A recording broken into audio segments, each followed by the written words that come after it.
PCOD को बहुत आप लाइटली ना लें। इसका इलाज करवाना, ख़त्म करवाना इसका बहुत ज़्यादा ज़रूरी है, क्योंकि ये ना सिर्फ इनफर्टिलिटी प्रोड्यूस करेगा बल्कि ये आपको बहुत सी बीमारियों की तरफ भी लेके जाती है। मेरा नाम डॉक्टर रुबीना ज़ेब है। मैं रिसेंटली चीफ कंसल्टेंट गायनेकोलॉजिस्ट के तौर पे एक सरकारी अस्पताल में 35 साल अपनी खिदमत देने के बाद रिटायर हुई हूँ। तकरीबन 3-4 साल से मैं बाकायदगी के साथ लाइफलाइन हॉस्पिटल में शाम को मैं प्रैक्टिस करती हूँ। मेरी ग्रेजुएशन जो है एमबीबीएस जो मैंने किया वो फैसलाबाद में मेडिकल कॉलेज है, पंजाब मेडिकल कॉलेज, और मैं अपनी कॉलेज की बेस्ट ग्रेजुएट थी और गोल्ड मेडलिस्ट थी।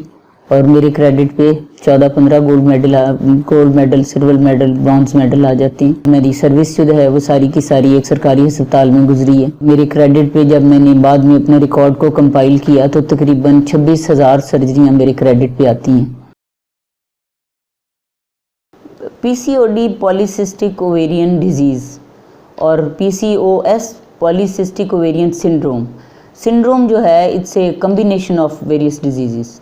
तो अगर सिर्फ सिस्टिक ओवरीज अगर आप देखते हैं तो उसको हम पॉलीसिस्टिक ओवेरियन डिजीज़ कहते हैं। तो आम तौर पे जो हम देखने में जो आते हैं वो पीसीओएस है। पीसीओएस का मतलब है कि इसके बीच में बहुत सी, ये एक मेटाबॉलिक यानी कि जिस्म के अंदर बहुत से हार्मोन्स जो काम कर रहे हैं, बहुत से अज़ा जो काम कर रहे हैं, उनका बिगड़ जाना।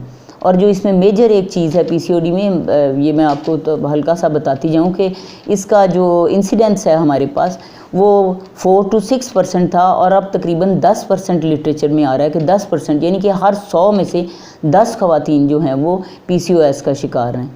और इसके अगर हम मुज़र इसरा, पहले तो मैं आपको ये बता दूं कि ये है क्या। इसके बीच में जो मेजर हमें डायग्नोसिस के लिए चीज़ें चाहिए होती हैं वो तो ये है कि इसमें पेशेंट की ओवरीज जो हैं वो सिस्टिक होती हैं।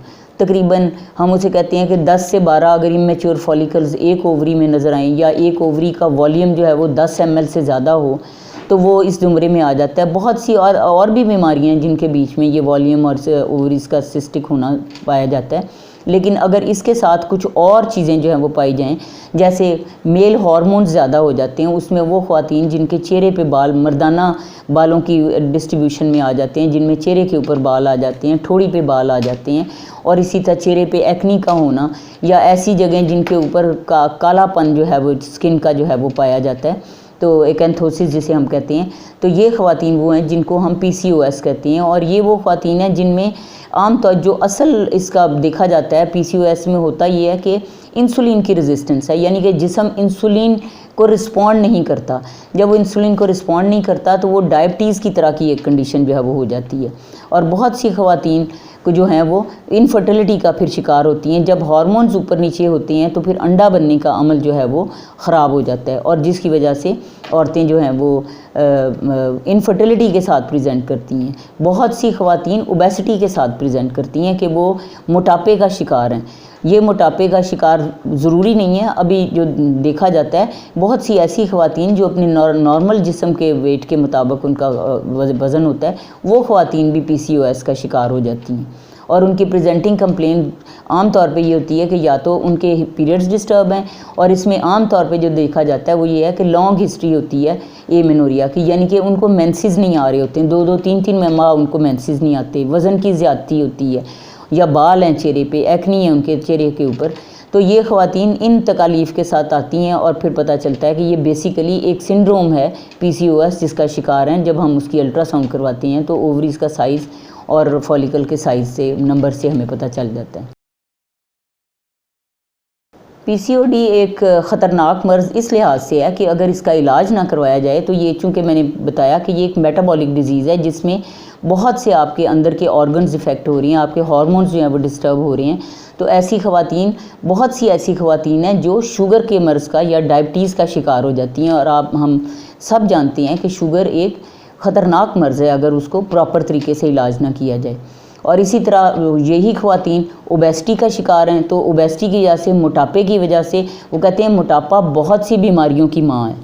और यही वो ख़वातीन हैं जिनका लिपिड प्रोफाइल यानी कि उनके खून के बीच में जो चर्बी है उसका भी जो है वो डिस्टर्ब हुआ होता है मेटाबॉलिक डिजीज़ होने की वजह से, शुगर की वजह से, तो ये वो ख़वातीन हैं जो इस्कीमिक हार्ट डिजीज़ यानी कि दिल के अमराज का शिकार हो सकती हैं।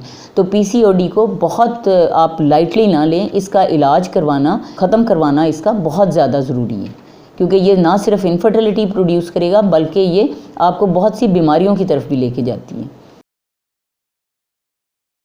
पीसीओडी उन ख़वातीन में जो रिप्रोडक्टिव एज में होती हैं, और रिप्रोडक्टिव एज से मुराद है कि 25 साल से 45 साल की उम्र तक की ख़वातीन, लेकिन जो देखने में आ रहा है वो 25 साल से भी कम उम्र स्कूल गोइंग एज की बच्चियां जो हैं वो इस चीज़ का शिकार हैं।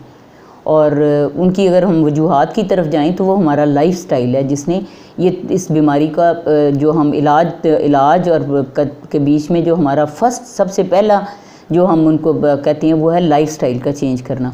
उसके बीच में रात को देर तक जागना, सुबह को देर तक सोना, और उसके अलावा खुराक ख़ास तौर पे वो ख़वातीन बच्चियाँ आजकल सब जंक फूड खा रहे हैं, फास्ट फूड, फिर कोल्ड ड्रिंक्स, ये तमाम चीज़ें जो हैं, और रातों को देर तक जागना, ये तमाम चीज़ें जो हैं ये पीसीओडी की तरफ लेके जाती हैं। तो इसलिए ये सबसे पहला जो हम पेशेंट को एडवाइस करते हैं, ना सिर्फ दवाई बल्कि उसके बीच में वेट का रिडक्शन, एक्सरसाइज और डाइट, ये इन तमाम 4 चीज़ों के ऊपर अमल करने से ही जो है ये बीमारी अपने अंजाम तक पहुंचती है, वरना ये आपका लाइफ लॉन्ग साथ देगी और फिर आपको शुगर का, ब्लड प्रेशर का, उसके साथ साथ इस्कीमिक हार्ट डिजीज़ का आपको शिकार बनाएगी।